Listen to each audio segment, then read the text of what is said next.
Namaskar students, how are you? I hope you all are well and safe at your home. Students, in our previous lecture, we have learnt about the important minerals like iron ore, manganese, copper, bauxite, mica and limestone. और यहाँ पर आपको एक question बताना था, एक aluminium का use बताना था कि एल्युमिनियम के यूजेस कौन कौन से हैं। तो 2 यूजेस मैंने आपको बताए थे, एक आपको खुद फाइंड आउट करना था। तो जो 2 यूज थे एल्युमिनियम के वो क्या थे?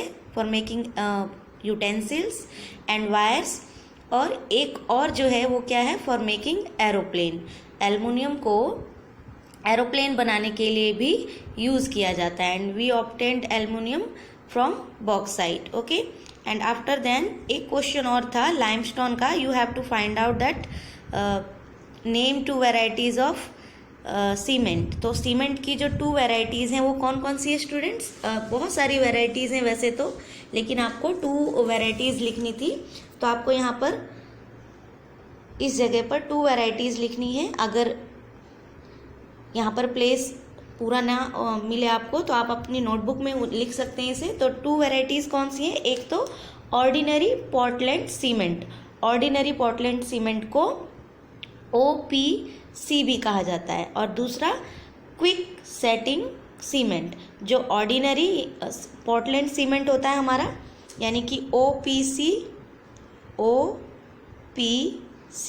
ये वर्ल्ड वाइज यूज़ है इसका, यानी कि हर जगह पर इसका यूज़ किया जाता है नॉर्मली जो हम कंस्ट्रक्शन का काम करते हैं या अदर दूसरी जगह पर। तो ये OPC जो ऑर्डिनरी पोर्टलैंड सीमेंट है ये मोस्टली हर जगह सबसे ज़्यादा यूज़ होता है। और जो क्विक सेटिंग सीमेंट है वो भी कंस्ट्रक्शन के काम में यूज़ होता है, लेकिन मोस्टली क्विक सेटिंग को QSC कहते हैं, क्विक सेटिंग सीमेंट। इसे वाटर वाले एरिया में, जैसे हमें कोई ब्रिज बनाना है, पुल बनाना है और वाटर के अंदर कंस्ट्रक्शन करना है, तो उस जगह पर हम क्विक सेटिंग सीमेंट का यूज़ करते हैं। दोनों की OPC की और QSC की दोनों की क्वालिटीज़ एक ही होती है, लेकिन जो QSC यानी क्विक सेटिंग सीमेंट है वो बहुत जल्दी सेट हो जाता है, लेकिन क्वालिटी दोनों की जो मजबूती है, स्ट्रेंथ, वो दोनों की एक ही होती है।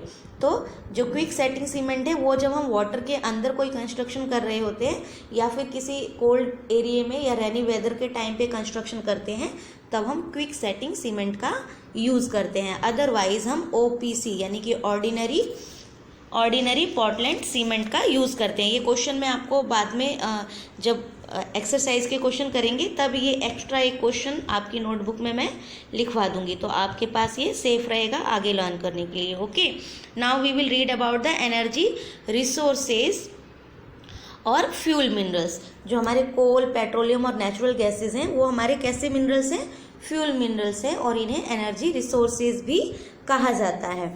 ओके, अब इसमें सबसे पहले हम पढ़ेंगे ये जो हमारा एनर्जी रिसोर्स है वो 2 टाइप्स के होते हैं। ओके, एक तो कन्वेंशनल और एक नॉन कन्वेंशनल। तो energy resources are of 2 types. Conventional mean traditionally जिसे हम यूज़ कर रहे होते हैं, यानी शुरू से हमारे एंसेस्ट्रल पहले उसे यूज़ करते थे, उसके बाद अब हम भी यूज़ करते हैं। तो ऐसा रिसोर्स एनर्जी का जो ट्रेडिशनली हम यूज़ कर रहे हैं उसे कन्वेंशनल कहते हैं। ओके, लाइक फायरवुड, कोल, पेट्रोलियम, नेचुरल गैस, ये हमारे कन्वेंशनल एनर्जी रिसोर्सेज है। एंड नॉन कन्वेंशनल मतलब जिसे हमने अब शुरू किया है यूज़ करना, न्यू बनाया है और उसकी शुरुआत अब की है, लेकिन अभी बहुत ज़्यादा वो पॉपुलर नहीं है, like solar energy, wind energy, tidal energy. Okay, तो इन सब एनर्जीज़ के बारे में आप आगे पढ़ोगे नेक्स्ट चैप्टर में। ओके, एंड कि ये किस तरीके से बनते हैं, ये wind energy, solar energy. Okay, solar energy तो क्या है?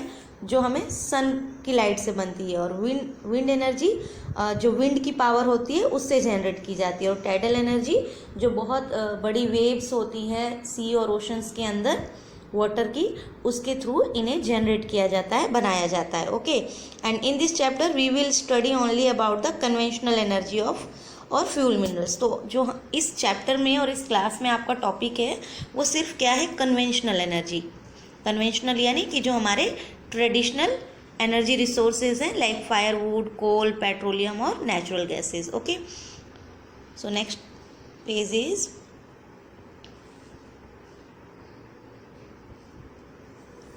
अब कन्वेंशनल एनर्जी रिसोर्सेज। तो हमें कन्वेंशनल एनर्जी रिसोर्सेज को पढ़ना है, तो इसमें है कोल, पेट्रोलियम और गैस। अब बच्चों देखो, कोल, पेट्रोलियम और गैस को फॉसिल फ्यूल भी कहा जाता है। फॉसिल फ्यूल क्यों कहा जाता है? Because fossil fuels are formed decomposing plants and animals, and these fuels are found in the earth crusts and contain carbon and hydrogen. इनके अंदर कार्बन और हाइड्रोजन होता है। अगर which can be burn for energy, अगर हम उन्हें उसमें फायर करते हैं तो वो जलते हैं और एनर्जी प्रोड्यूस करते हैं। ओके, जो हमारे फॉसिल फ्यूल हैं उनके अंदर क्या होता है? कार्बन और हाइड्रोजन। और जब ऐसी चीज़ को जिसमें कार्बन और हाइड्रोजन होता है उसे हम फायर करते हैं तो उसके अंदर से एनर्जी निकलती है। ओके, जब हम उसे बर्न करते हैं तो वो एनर्जी प्रोड्यूस करती है। तो जो अब फोसिल है, फोसिल का मतलब decomposing of plants and animals means अभी जैसे मैंने आपको बताया कि अर्थ के क्रस्ट के नीचे आपने अर्थ की 3 लेयर्स पढ़ी होंगी, क्रस्ट, मेंटल, कोर, है ना। पहले क्रस्ट होता है, फिर मेंटल होता है और बीच में कोर होता है। ओके, तो जो अर्थ का क्रस्ट है उसके नीचे कई हजारों साल पहले जो हमारे एनिमल्स और प्लांट दबकर मर गए थे वो धीरे धीरे डिकम्पोज हो गए और फिर वो कोल, पेट्रोलियम और गैस में कन्वर्ट हुए। वो किस तरीके से हुए मैं आपको यहाँ पर डायग्राम के थ्रू बताती हूँ, उसके बाद फिर हम ये सारा जो है वो रीडिंग करेंगे। ओके, यहाँ पर डायग्राम है, ये आपके लिए मैंने बनाया है, शायद इससे आपको बहुत अच्छे से समझ में आ सकता है कि कैसे कोल का फॉर्मेशन हुआ था। तो बच्चों देखो, यहाँ पर जो ये कोल है हमारा, हाउ कोल वॉज फॉर्म्ड, कोल कैसे बना। जैसे अभी मैंने आपको बताया कि ये डिकम्पोजिंग ऑफ प्लांट्स से बना है। जो कोल है वो तो प्लांट के डिकम्पोजन से बना है।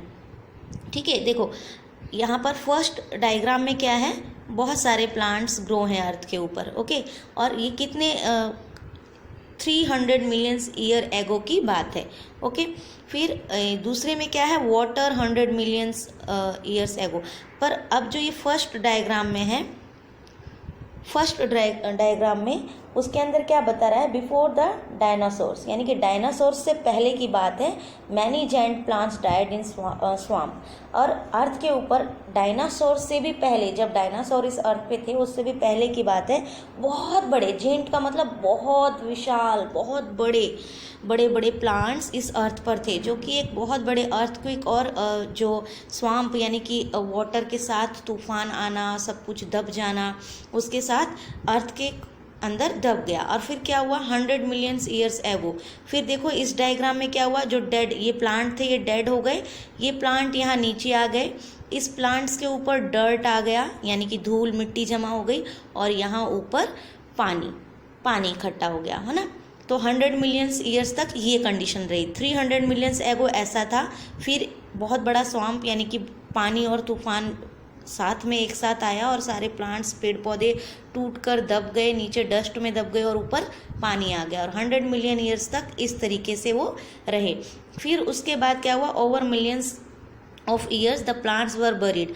प्लांट्स कहाँ, यहाँ नीचे बरीड हो गए, यहाँ डेड प्लांट जो लिखा है, and buried under water and dirt. तो डेड प्लांट के ऊपर डर्ट था और डर्ट के ऊपर वाटर था। फिर उसके बाद और हजारों साल बाद फिर ये कंडीशन इस थर्ड वाली कंडीशन में आकर चेंज हो गई। फिर ये जो हमारे डेड प्लांट्स थे, यहाँ पर देखो ये जो डेड प्लांट्स थे ये तो यहाँ ये ब्लैक कोल में कन्वर्ट हो गए। किसकी वजह से, heat and pressure turn the dead plants into coal.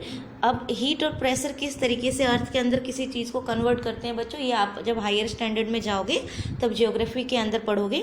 Okay, तो अभी सिर्फ आपको इतना समझना है कि अर्थ के अंदर हजारों साल तक दबे रहने की वजह से अर्थ क्रस्ट में जो हीट और प्रेशर ने जो डेड प्लांट थे उन्हें कोल में कन्वर्ट कर दिया, और ये नीचे क्रस्ट के नीचे हो गए, ऊपर वापस रॉक एंड डस्ट आ गया, और फिर इसके ऊपर अगेन बहुत सारे प्लांट्स ग्रो हो गए। तो इस तरीके से हमारा कोल बना था। तो कोल को भी फॉसिल फ्यूल कहा जाता है, क्योंकि ये जीवाश्म मतलब जीवित यानी कि जो लिविंग थिंग्स थे उनके डेड ऑर्गन से बना हुआ है। जो हमारा प्लांट है वो क्या है, लिविंग ऑर्गन है, एक लिविंग थिंग है जो कि डेड हो गया और उसकी जो डेथ ऑर्गन्स थी वही डिकम्पोज होकर कोल में कन्वर्ट हुई। और इसी तरीके से फिर हमारा पेट्रोलियम बना। पेट्रोलियम जो है वो एनिमल्स के डिकम्पोजन से बना। जो एनिमल्स थे यहाँ पर, ये पेट्रोलियम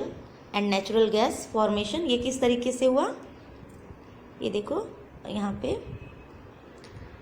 ओशंस, ये ओशंस के अंदर ये जो पेट्रोलियम और नेचुरल गैसेस हैं मोस्ट ऑफ ओशंस के अंदर हमें मिलते हैं। तो ओशंस के अंदर क्या हुआ, 300 और 400 मिलियन ईयर्स एगो ये बहुत सारे एनिमल्स मर गए और वो ओशंस की जो ओशन का जो फ्लोर है उस पर आकर गिर गए। यहाँ पर लिखा है tiny sea plants and animals died and were buried on the ocean floor. Over time they were covered by layer of silt and sand. Silt यानी कि बहुत सारी डिफरेंट टाइप्स की जो सॉइल होती है जो रिवर के थ्रू ओशंस में आकर गिरती है उसे हम सिल्ट कहते हैं, क्योंकि रिवर अलग अलग जगह से होकर आती है और अपने साथ बहुत सारी डिफरेंट टाइप्स की सॉइल मिक्स करके लाती है जिसे सिल्ट कहा जाता है। ओके, फिर उसके बाद क्या हुआ, इस कंडीशन के बाद ओशन के अंदर 15 से 100 मिलियन ईयर एगो क्या हुआ, प्लांट्स एंड एनिमल रिमेन्स, जो ये ग्राउंड है, फ्लोर है ओशन का, उसके अंदर प्लांट्स और एनिमल रिमेन्स दब गए, ऊपर से सैंड और सिल्ट आ गया, वापस ऊपर पानी और लिविंग ऑर्गन्स यानी कि जो एक्वेटिक एनिमल्स हैं वो घूमने लगे, रहने लगे। फिर over millions of years the remain were buried deeper and deeper, यानी कि बहुत नीचे ये जो प्लांट्स और एनिमल्स के रिमेन्स थे, डेड रिमेन्स, वो दब गए।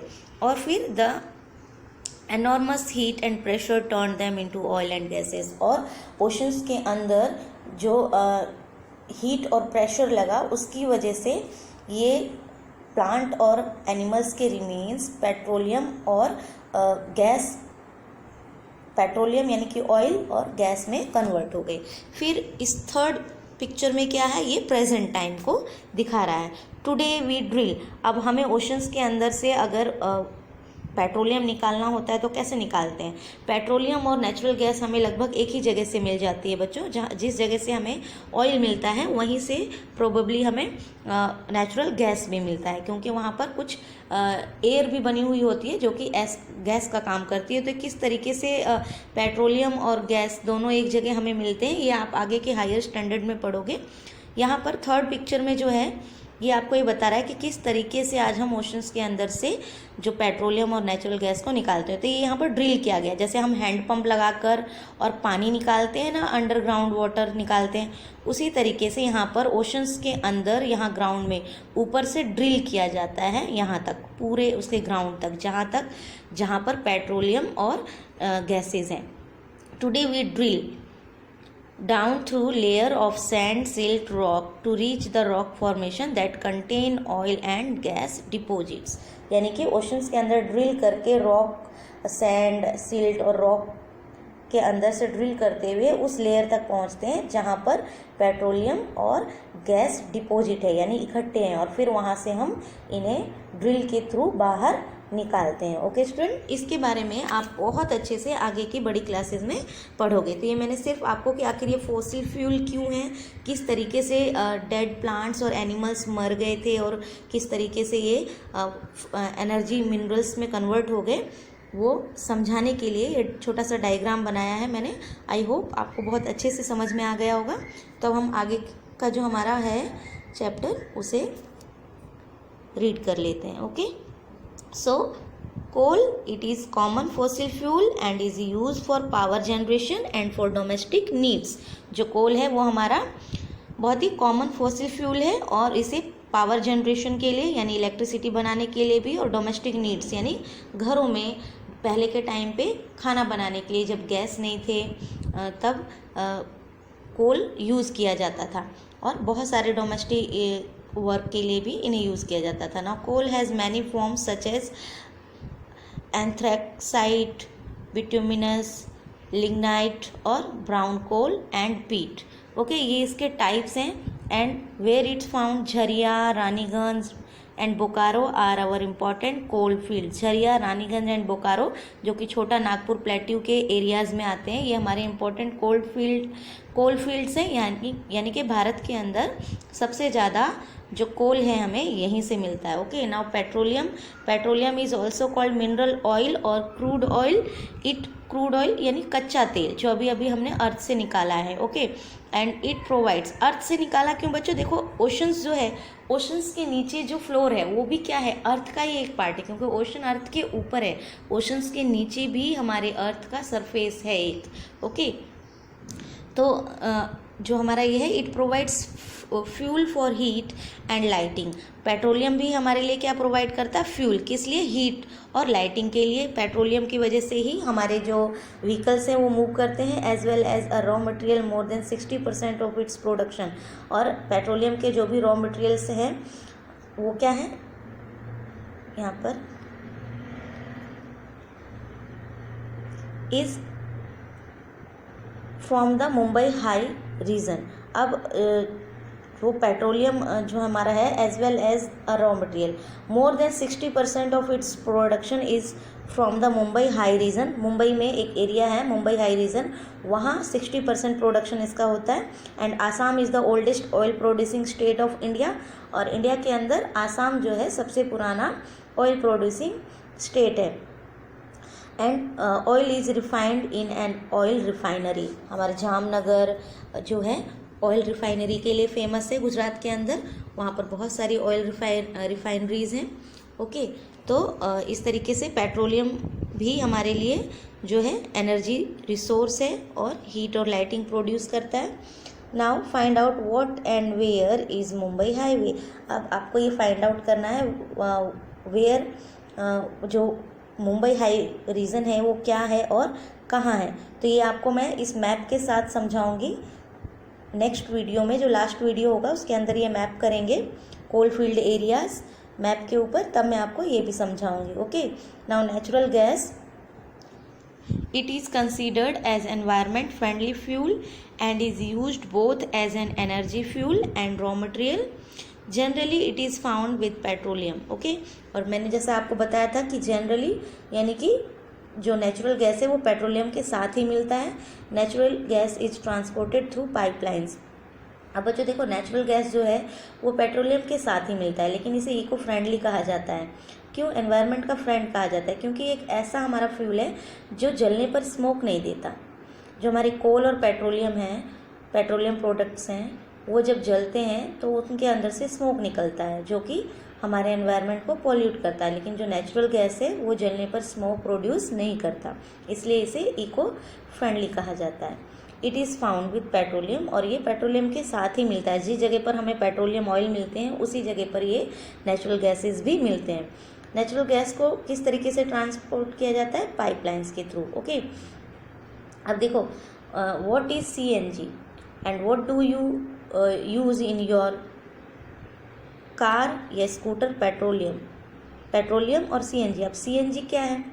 CNG कंप्रेसिंग नेचुरल गैस है, जिसे कि हम अपने कार या स्कूटर में यूज़ करते हैं।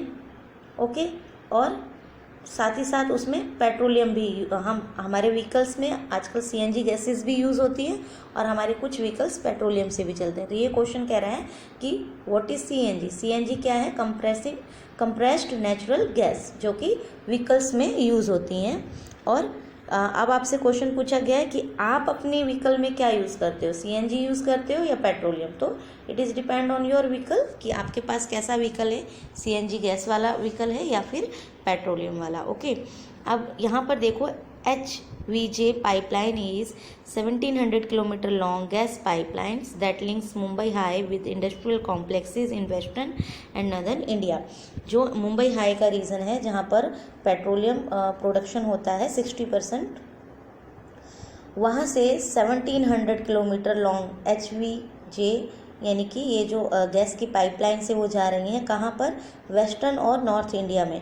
ठीक है, और ये सबसे बड़ी है, सबसे लंबी जो पाइपलाइन है हमारी HVJ की वो है।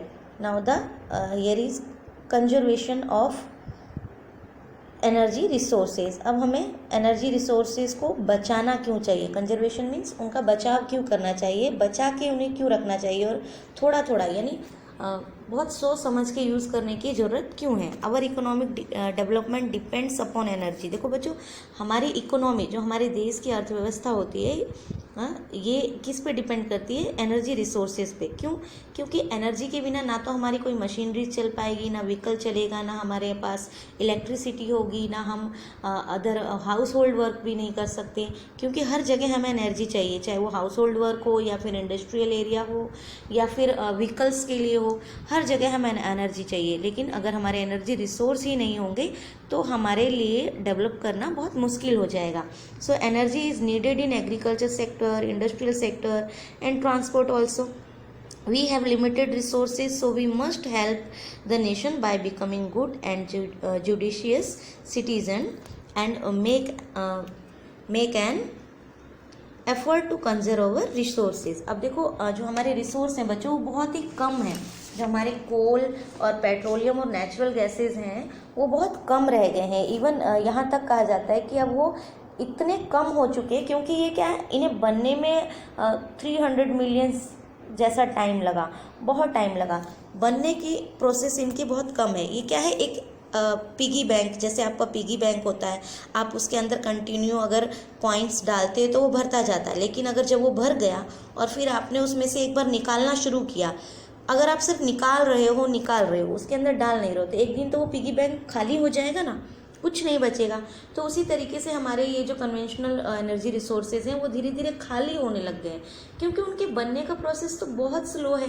एक एक्सीडेंटल प्रोडक्शन कह सकते हैं इसे हम, कि अर्थ के ऊपर कुछ ऐसा हुआ, एक एक्सीडेंट हुआ जिसमें सारे प्लांट्स, एनिमल्स दब गए और फिर फॉर्चुनेटली भाग्य से ये हमारे लिए एक खजाने के रूप में कन्वर्ट हो गए, यानी कि एनर्जी